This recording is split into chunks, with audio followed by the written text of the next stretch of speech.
Salut, alors je vais vous présenter le mode chirurgical de Lichwriter. Donc contrairement à l'onglet Génération, celui-là il permet de rédiger des articles en construisant son plan, son brief, etc. Donc comment ça fonctionne? On peut récupérer soit gratuitement les résultats sur la SERP, mais Google ne permet pas toujours de le faire. Donc pour pallier à ce problème-là, on peut ouvrir un compte et mettre sa clé API de SERPstat. Donc là, on récupère la SERP plus le volume ou SERP API. En créant un compte, on a, je crois, 250 crédits. Là, pour le test, on va rester sur SERP API. Après, on a un encadré qui permet de calculer le coût de l'article.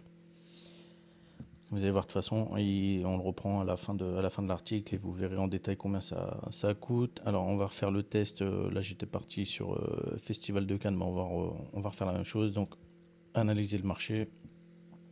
Comme ça, vous allez voir un peu comment ça fonctionne. Donc là, SERP API, il a récupéré 7 résultats sur la première page. Donc on a festival-cannes.com, Wikipédia, Instagram, Facebook, canneticket.com, YouTube et canalplus.com. Si vous voulez avoir plus de données, vous pouvez vous mettez votre clé API Alloscan ou Data4 SEO. Donc là pour le test, on va rester là-dessus. Donc ce mot-clé, on nous dit qu'il est de type informationnel. On a quelques recommandations sur le style d'écriture à adopter pour rédiger cet article. Donc là, on nous dit que c'est un style pédagogique, guide structuré avec questions-réponses, liste à puces, et on évite le langage commercial. Ça nous a récupéré aussi les PAA, donc on va les intégrer dans l'article. On continue l'analyse des concurrents. Donc on peut soit prendre les 3 premiers seulement, les 5 premiers ou les 10 premiers. Donc là, pour le test, on va rester sur les 10 premiers. On scrape.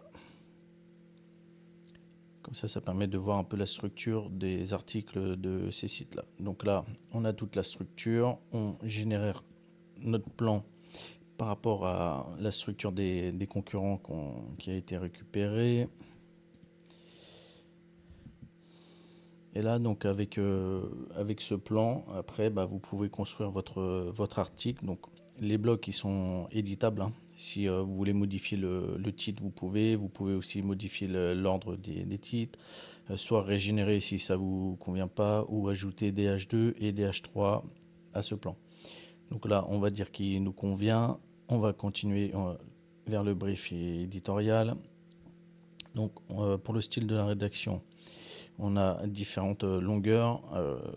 On va rester sur standard. Les langues aussi, si vous avez des sites dans d'autres langues. Donc là, on va rester sur français pour le test.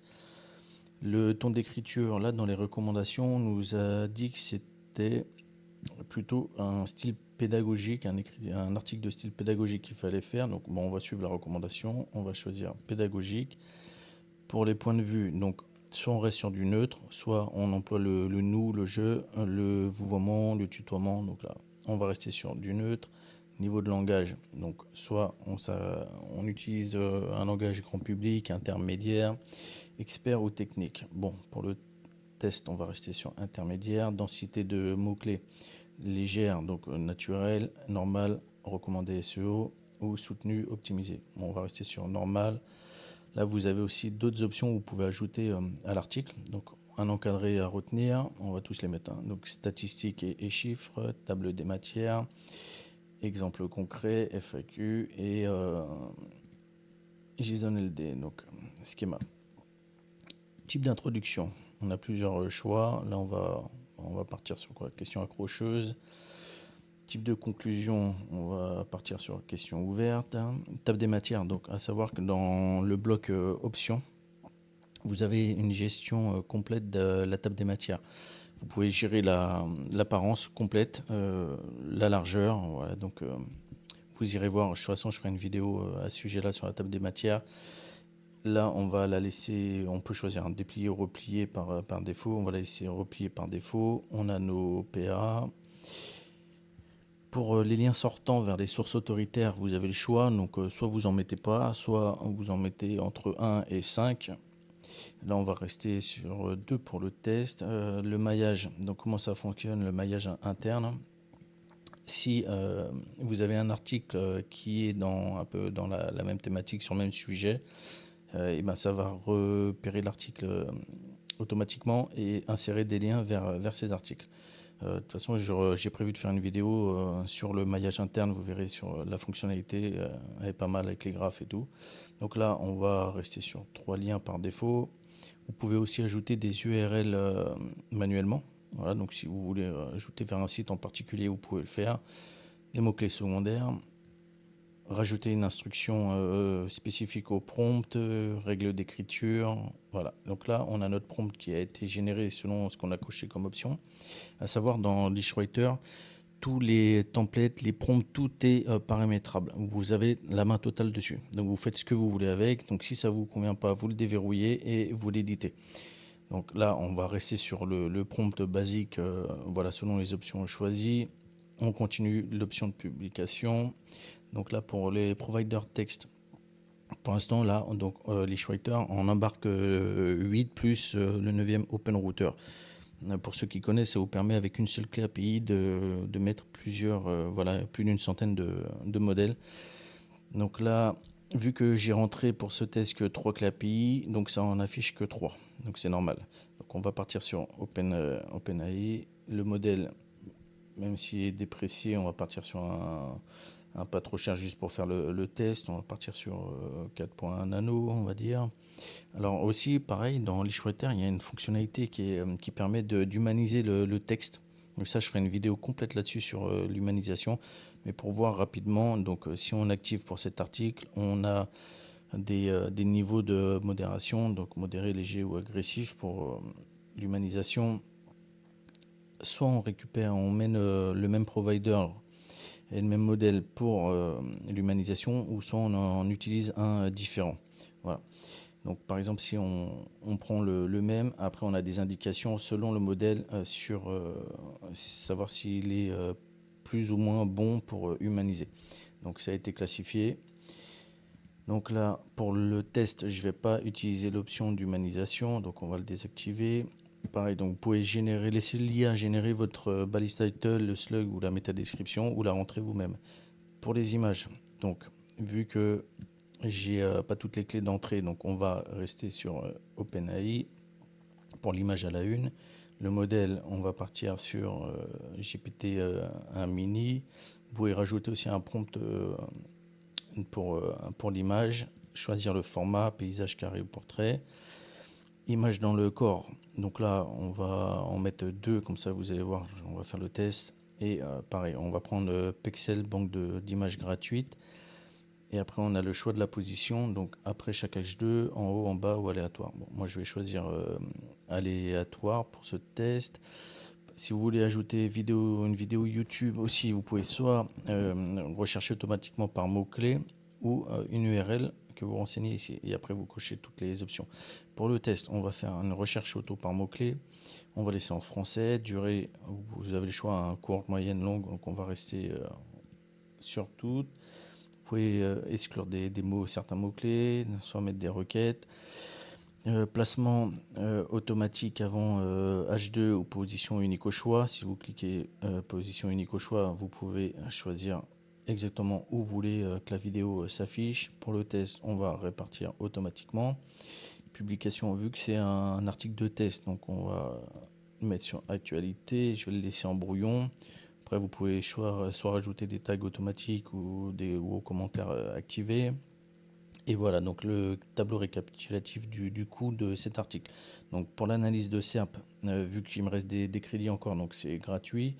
Génération du plan, ça a coûté 0,0061.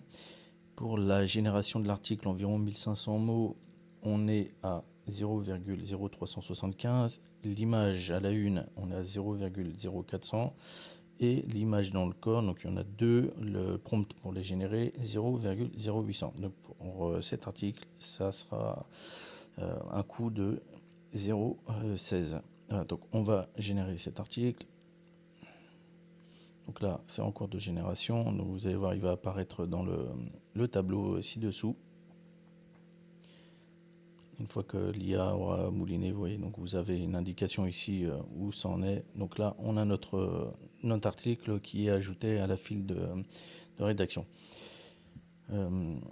Donc si par exemple il ne se lance pas tout de suite, vous pouvez soit actualiser pour lancer le cron ou alors forcer l'exécution. Parce que savoir, donc pour générer l'article, dès qu'il y a un bot Google ou autre qui passe sur votre site ou un visiteur, ça déclenche le cron. Mais si ça ne se déclenche pas et que vous voulez l'avoir tout de suite, vous actualisez ou vous forcez.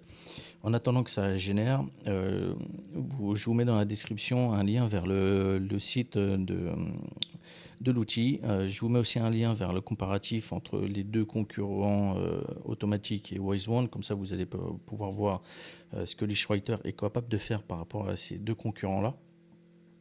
Je vous mets aussi un lien vers le Discord. C'est plus sympa d'aller discuter dans le Discord plutôt que faire des commentaires sur YouTube.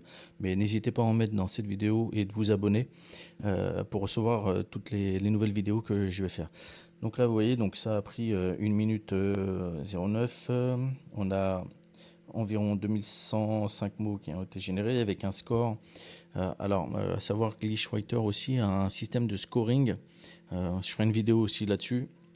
Ça, on en reviendra. Je vous expliquerai ce que c'est cette histoire de scoring, comment ça a été calculé. Vous voyez. Donc, on peut voir. Donc, soit si l'article nous va pas, on peut l'éditer encore. On peut voir l'article ou télécharger en PDF. On va voir l'article. Voir ce que ça nous a donné. Donc là, on a quoi avec GPT Images. Donc, qu'est-ce que le Festival de Cannes? Ok, pourquoi pas. Le H1. Premier H2, la table des matières, vous voyez, donc elle est personnalisable. Si vous avez des couleurs rouges sur votre site, vous pouvez mettre la table des matières en rouge. On peut la mettre en pleine largeur, la réduire encore. Voilà. Donc là, on a une première image qui a été générée par Pexel. Ok. D'accord. Des encadrés à retenir. Vidéo YouTube. Encore une autre image générée par Pexel. Ok. Les blocs à retenir. Donc, à voir si je ne mettrai pas une option à l'avenir pour aussi modifier l'apparence des blocs à retenir. Donc, ça sera selon les demandes. On a nos liens sortants. Donc là, ça nous a mis un lien vers palaisdesfestivals.com et cannes.com. Voilà, les liens sortants, donc vers les sites d'autorité. Ok. Donc, on avait coché 2, donc ça nous en a mis 2. On a la FAQ de fin d'article. Voilà, donc voilà ce que ça peut vous donner avec le mode chirurgical. Et comme je le redis, le prompt, vous pouvez le modifier comme vous voulez. Si vous avez un style particulier à vous, vous pouvez avoir des articles qui vous ressemblent. Voilà.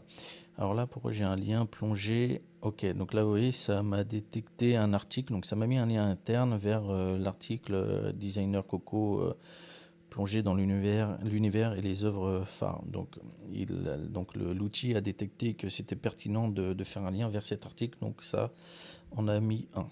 Voilà, écoutez, c'est tout pour moi pour cette vidéo. N'hésitez pas à liker, vous abonner, je ferai d'autres vidéos par la suite. Allez, ciao, salut.